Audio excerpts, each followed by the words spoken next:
श्री स्वामी समर्थ. उद्या संकष्टी चतुर्थी. प्रत्येकाने आपल्या मुलांच्यासाठी उंबरठ्यावर जाळा कापुरासोबत या दोन वस्तू. अभ्यासात प्रगती, नोकरीत यश. नमस्कार मित्रांनो, या आपल्या लाडक्या चॅनलवर तुम्हा सर्वांचे मनापासून स्वागत आहे. उद्या अतिशय शुभ आणि मंगलमय अशी संकष्टी चतुर्थी आहे. संकष्टी चतुर्थी म्हणजे बाप्पाला प्रसन्न करून घेण्याचा, आपल्या आयुष्यातील सर्व संकटे दूर करण्याचा सर्वात मोठा दिवस. प्रत्येक आई वडिलांची एकच इच्छा असते, माझ्या मुलाने जीवनात यशस्वी व्हावे, त्याला उत्तम आरोग्य मिळावे आणि त्याच्या प्रगतीमधील सर्व अडथळे दूर व्हावे. जर तुम्हालाही असे वाटत असेल की तुमच्या मुलांच्या करिअरमध्ये, अभ्यासात किंवा आरोग्यात काही समस्या येत आहेत, तर हा आजचा व्हिडिओ तुमच्यासाठी अत्यंत महत्त्वाचा ठरणार आहे. आजच्या या विशेष भागात मी तुम्हाला असा एक गुप्त आणि शास्त्रोक्त उपाय सांगत आहे, जो तुम्हाला उद्या संकष्टी चतुर्थीच्या संध्याकाळी 7 ते 9 च्या दरम्यान तुमच्या घराच्या उंबरठ्यावर करायचा आहे. फक्त कापूर आणि त्यासोबत 2 अशा चमत्कारिक वस्तू, ज्यांच्या प्रभावामुळे तुमच्या घरातील आणि मुलांवरील इडापिडा टळेल. पुढे जाण्यापूर्वी जर तुमच्या भगवान गणेशावर आणि दैवी शक्तीवर पूर्ण विश्वास असेल तर या व्हिडिओला आत्ताच लाईक करा, चॅनलला सबस्क्राईब करा आणि हा व्हिडिओ आपल्या मित्रपरिवारासोबत शेअर करायला विसरू नका. आपली एक छोटीशी कृती कोणाचे तरी आयुष्य बदलू शकते. आणि हो, कमेंट बॉक्समध्ये आपली उपस्थिती नक्की नोंदवा. आत्ताच लिहा श्री स्वामी समर्थ, ओम गंग गणपतये नमः आणि ओम नमो भगवते वासुदेवाय. ज्यांच्या मनात श्रद्धा आहे त्यांनी आपल्या मुलाचे नाव कमेंटमध्ये लिहून गणपती बाप्पाला मनापासून प्रार्थना करा. हे गणेशा, माझ्या मुलाच्या आयुष्यात सुख, समृद्धी आणि समाधान येऊ दे. त्याच्या मार्गातील सर्व अडथळे दूर कर. तुमची एक प्रामाणिक प्रार्थना बाप्पापर्यंत नक्कीच पोहोचेल. मित्रांनो, संकष्टी चतुर्थीला गणपती बाप्पा पृथ्वीवर आपल्या भक्तांच्या हाकेला ओ देतो असे मानले जाते. शास्त्रानुसार घराचा उंबरठा हा केवळ लाकडाचा किंवा दगडाचा तुकडा नसून तो आपल्या घरातील सकारात्मक आणि नकारात्मक ऊर्जेची सीमा असतो. उंबरठ्यावर केलेले उपाय हे थेट आपल्या कुलदेवतेपर्यंत आणि गणपती बाप्पापर्यंत पोहोचतातच. मुले आजकाल अभ्यासात लक्ष देत नाहीत, चिडचिड करतात किंवा त्यांना सतत नजर लागते. त्यांचे मुख्य कारण म्हणजे घरातील वास्तुदोष किंवा बाहेरील आलेली नकारात्मक ऊर्जा असू शकते. म्हणूनच उद्या संध्याकाळी म्हणजेच प्रदोष काळात, जेव्हा दिवस आणि रात्र एकत्र येतात, तेव्हा उंबरठ्याचे पूजन करणे अनिवार्य आहे. मी तुम्हाला त्या 2 वस्तू सांगणारच आहे, ज्या कापुरासोबत जाळायच्या आहेत. त्या 2 वस्तू इतक्या शक्तिशाली आहेत की त्यांच्या धुरामुळे घरातील वास्तुदोष क्षणात नष्ट होतात. पण लक्षात ठेवा, हा उपाय करताना तुमचे मन शुद्ध हवे आणि बाप्पांवर अढळ श्रद्धा हवी. उद्या संध्याकाळी हात पाय स्वच्छ धुवून शुभ्र किंवा पिवळे वस्त्र परिधान करून हा उपाय करायचा आहे. सर्वात प्रथम आपल्या देव्हाऱ्यात गणपती बाप्पा समोर दिवा लावा. त्यानंतर एका मातीची पणती किंवा पितळी पात्र घ्या. त्यात 2 भीमसेनी कापूर ठेवा. आता तुम्ही विचार करत असाल की त्या 2 वस्तू कोणत्या? मित्रांनो, या 2 वस्तू आपल्या स्वयंपाकघरातच असतात, पण त्याचे आध्यात्मिक महत्त्व खूप मोठे आहे.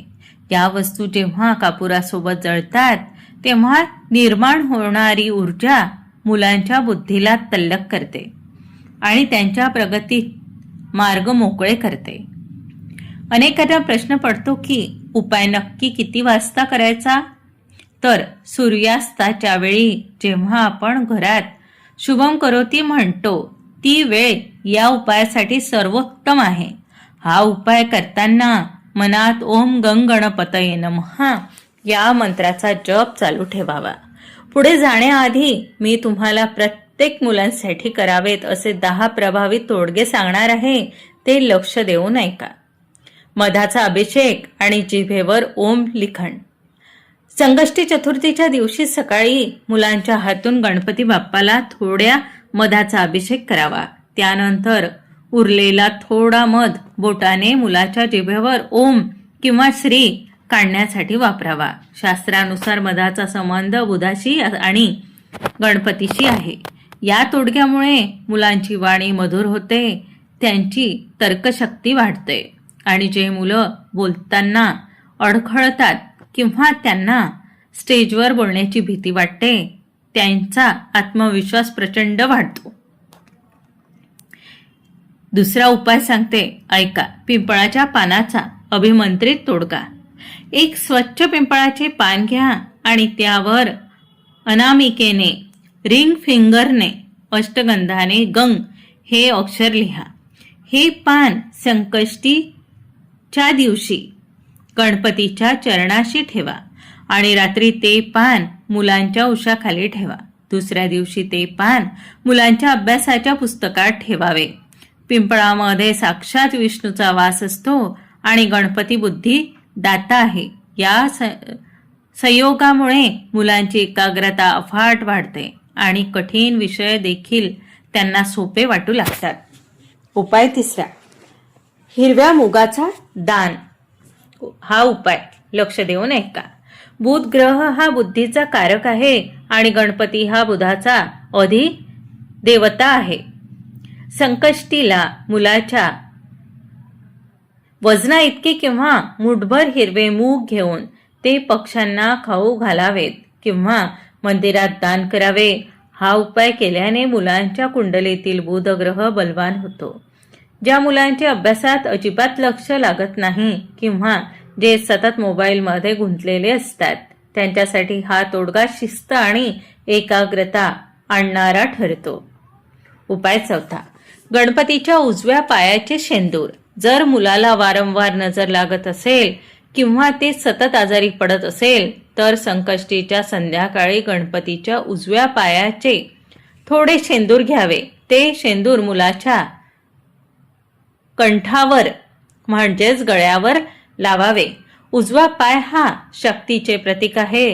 हा शेंदूर मुलाच्या शरीराभोवती एक संरक्षण कवच तयार करतो, ज्यामुळे बाहेरील बाधा किंवा नकारात्मक शक्ती मुलाला शिवू शकत नाही आणि त्यांचे आरोग्य उत्तम राहते. उपाय पाचवा, अक्षदा आणि कलश पूजन. मुलांच्या आयुष्यातील अडथळे दूर करण्यासाठी एक तांब्याचा कलश घ्या. त्यात पाणी भरा आणि त्यावर काही अक्षदा, अखंड तांदूळ टाका. हा कलश संकष्टीच्या पूजेत ठेवावा. पूजा झाल्यावर हे पाणी मुलांच्या अंगावर शिंपडावे आणि उरलेले पाणी तुळशीला अर्पण करावे. तांदूळ हे चंद्राचे प्रतीक आहे, त्यामुळे मुलांचे मन शांत होते आणि घरातील कलह संपून मुलांना अभ्यासासाठी पोषक वातावरण मिळते. उपाय सहावा, केळीच्या पानावर भोजन. संकष्टी चतुर्थीच्या दिवशी शक्य असल्यास मुलाला किमान एक वेळेचे जेवण केळीच्या पानावर द्यावे. केळीचे झाड हे गुरुग्रहाचे प्रतीक मानले जाते. गणपतीच्या पूजेत केळीला विशेष महत्त्व आहे. पानावर जेवल्याने अन्नातील सात्विकता वाढते आणि मुलांच्या बुद्धीला एक प्रकारची दैवी धार प्राप्त होते. हा तोडगा मुलांच्या सर्वांगीण विकासासाठी आणि संस्कारासाठी खूप जुना आणि प्रभावी मानला जातो. उपाय नंबर 7, पांढऱ्या फुलांचा आणि सरस्वतीचा संबंध सांगते, ऐका. गणपतीला विद्यावारिधी म्हटले जाते, म्हणजे विद्यादाता. संकष्टीला गणपतीच्या चरणाशी 10 पांढरी फुले अर्पण करावीत आणि ओम गंग गणपतये नमः म्हणत मुलाला ती फुले वास घ्यायला सांगावीत. पांढरा रंग हा सरस्वती देवीचा आहे. या सुगंधामुळे मुलांच्या मेंदूतील तणाव कमी होतो आणि त्यांना नवीन गोष्टी शिकण्याची ओढ निर्माण होते. ज्या मुलांची स्मरणशक्ती कमकुवत आहे त्यांच्यासाठी हा सुगंध उपाय खूप काम करतो. उपाय नंबर 8, गणपती स्तोत्राचे 11 आवर्तन आणि गुळ पाणी. संकष्टीच्या दिवशी एका तांब्याच्या पेल्यात पाणी घ्या, त्यात थोडा गुळ टाका. मुलाला समोर बसून संकटनाशन गणेश स्तोत्र 11 वेळा म्हणावेत. स्तोत्र पूर्ण झाल्यावर त्या पाण्यावर फुंकर मारावी, अभिमंत्रित करावे आणि ते पाणी मुलाला प्यायला द्यावे. हे पाणी औषधासारखे काम करते. यामुळे मुलांच्या मनातील भीती निघून जाते आणि त्यांना कोणत्याही संकटांचा सामना करण्याची शक्ती बाप्पांकडून मिळते. 9. कापूर आणि वेलायचीचा धूर. घरामध्ये सकारात्मक ऊर्जा टिकवून ठेवण्यासाठी संकष्टीच्या संध्याकाळी 2 विलायची कापुरासोबत जाळाव्यात आणि त्याचा धूर मुलाच्या अभ्यासाच्या खोलीत दाखवावा. विलायचीचा सुवास या लक्ष्मी आणि बुद्धीला आकर्षित करतो. या धुरामुळे खोलीतील नकारात्मक ऊर्जा जळून खाक होते आणि मुलाला अभ्यासात बसल्यावर मरगळ येत नाही. हा तोडगा मुलांच्या सर्जनशीलतेला चालना देतो. उपाय 10, नारळाचा विशेष तोडगा. ऐका, जर मुलाची प्रगती कुठेतरी खुंटली असेल तर एक नारळ घेऊन मुलाच्या डोक्यावरून घड्याळाच्या काट्याप्रमाणे 7 वेळा ओवाळावा. हा नारळ संकष्टीला गणपतीच्या मंदिरात जाऊन विघ्नहर्त्यासमोर फोडावा. नारळ फोडणे म्हणजे अहंकाराचा आणि अडथळ्यांचा नाश होणे. यामुळे मुलाच्या मार्गातील मोठे अडथळे दूर होतात आणि त्याला यशाची नवीन शिखरे सर करण्याची संधी मिळते. आता वेळ आली आहे त्या 2 गुप्त वस्तू उघड करण्याची. पहिली वस्तू आहे लवंग.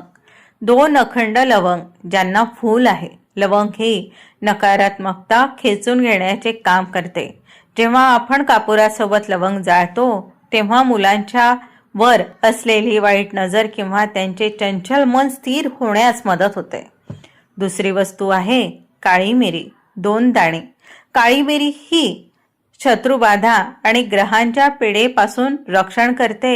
जर तुमच्या मुलाच्या प्रगतीत कोणी अडथळे आणत असेल किंवा त्याला यश मिळत नसेल तर काळी मिरी जाळल्याने ते अडथळे जळून भस्म होतात. कसा करायचा उपाय सांगते, ऐका. उंबरठ्याच्या मधोमध ही पणती ठेवा. 2 कापूर, त्यावर 2 लवंगा आणि 2 काळी मिरी ठेवा. कापूर प्रज्वलित करा. जेव्हा त्याचा धूर निघेल तेव्हा तो धूर तुमच्या मुलाच्या अंगावर, शक्य असल्यास किंवा त्याच्या खोलीत फिरवा. उरलेली रक्षा दुसऱ्या दिवशी एखाद्या झाडाच्या मुळाशी टाका. हा साधा वाटणारा उपाय तुमच्या मुलाच्या आयुष्यात खूप मोठा बदल घडवून आणू शकते. मुलांच्या यशासाठी आईवडिलांनी केलेली ही सेवा बाप्पा कधीच वाया जाऊ देत नाही. हे गणेशा, हा व्हिडिओ पाहणाऱ्या प्रत्येक पालकाच्या मुलाला यश दे, त्याला दीर्घायुष्य दे आणि त्याच्या जीवनात आनंदाची उधळण कर. मित्रांनो, माहिती आवडली असेल तर पुन्हा एकदा विनंती करते, व्हिडिओला लाईक करा, जास्तीत जास्त शेअर करा जेणेकरून इतर पालकांनाही याचा फायदा होईल. आणि जर अजूनही तुम्ही चॅनलला सबस्क्राईब केले नसेल तर आत्ताच करा, कारण अशाच महत्त्वपूर्ण माहितीसह आपण पुन्हा भेटणार आहोत. कमेंट बॉक्समध्ये विसरून नका श्री स्वामी समर्थ, ओम गंग गणपतये नमः आणि ओम नमो भगवते वासुदेवाय लिहा. धन्यवाद. गणपती बाप्पा मोरया. मंगलमूर्ती मोरया.